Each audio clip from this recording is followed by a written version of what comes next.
এই যে আমি ভাঙা ঘরে আসনো বাবা, 4টে চালার উপর আমি আসনো তিরপেল আউডাল দিয়ে। আমি থাকার মতন কোনো আস্তরও পাই নেই বাবা। তুমি আস্তরও করে দিয়েছেন। আমি তোমার জন্য কার হাজার হাজার শুকরিয়া আদান করো বাবা, জানছেন বাবা। তোমার জন্য কার আমি দোয়া করবো, আল্লাহ যেন তোমাকে সই সালামতে রাখে বাবা, আল্লাহ যেন শান্তি রাখে। আমাকে তুমি শান্তি করছেন, আমিও তোমার জন্য দোয়া করবো বাবা। আলহামদুলিল্লাহ। আমরা হলাম দোয়ার দাবিদার। আমরা যে কষ্ট করে অক্লান্ত বাবা, পরিশ্রম করে আপনাদের আমার কথা আজকে উঠাই ঠিক করিতেছেন, আমার কত খুশি হয়ে গেছি বাবা আমি তোমার উপর বাবা। আলহামদুলিল্লাহ। আসসালামু আলাইকুম প্রিয় বন্ধুরা, আজকে আমি এমনই একজন হতভাগিনীর সঙ্গে আপনাদের পরিচয় করে দিব। এইখানে এই জায়গায় এনার একটি ভাঙা চালা ছিল। এই চালাটি ঝড়ে উড়ে যাওয়ার পরে ইনি আর ওই চালাটি মেরামত করতে পারেননি। আমরা এনার এই জায়গায় এসে দেখি যে ইনি 4টা টিন এবং একটা তিরপল এবং পলিথিন উপরে দিয়ে ইনি কিন্তু অনেক কষ্টের মাঝে ছিল।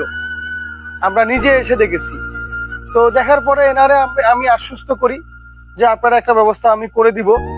তো ইনশাল্লাহ অবশেষে অনেক ত্যাগের পর, অনেক প্রতীক্ষার পর এনার এই ঘরটি আমরা ওঠাতে সক্ষম হয়েছি। ইনশাল্লাহ উনি কিন্তু আজকের পর থেকে উনি থাকতেও পারবে ঘরে। তো সবাই ওনার জন্য দোয়া করবেন, আর ওনার সঙ্গে একটু পরিচয় করে দিব আপনাদের। আসসালামু আলাইকুম। আসসালামু আলাইকুম। ওয়ালাইকুম আসসালাম। আলহামদুলিল্লাহ। তো আপনি যে আপনারা যে এই ঘরটা উত্তোলন করে দিয়েছি আমরা, আপনি কি কখনো ভেবেছিলেন আপনার একটি এমন ঘর হবে? কোনো বেলা ভাবি নাই বলে আমি এদের ঘর পামো, কোনো বেলা ভাবি নাই বাবা। আপনি আইসের পর আমি চিন্তা করি দেখছি আমার বাবার ঘর আমাকে আস্ত্র করে দেবে, আমি সেই আস্ত্রই আমি থাকবো ইনশাআল্লাহ। আপনারা যে কথা দিয়েছিলাম আমরা তা রেখেছি হ্যাঁ। ইনশাআল্লাহ।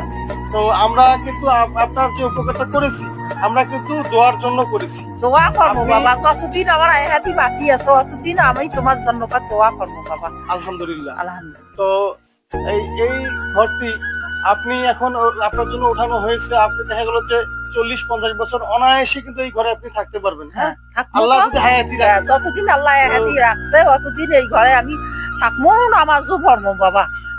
আর আপনি আপাতত এখন এমনিতে কি করতেছেন, মানে কর্ম কি করতেছেন? করি ধরি খাই বাবা, করি ধরিয়ে খাই। কি হ্যাঁ। কর্ম করে খাইতেছেন? বাবা কর্ম না করলে ভাত আছে পেটে যায় বাবা, যেটাই কর্ম আইসে সেইটাই করি, করিয়ে আল্লাহ যা নুন ভাত দিনে জোড়ায় দিনে আমি কত খাই। টাকা পান কর্ম করে?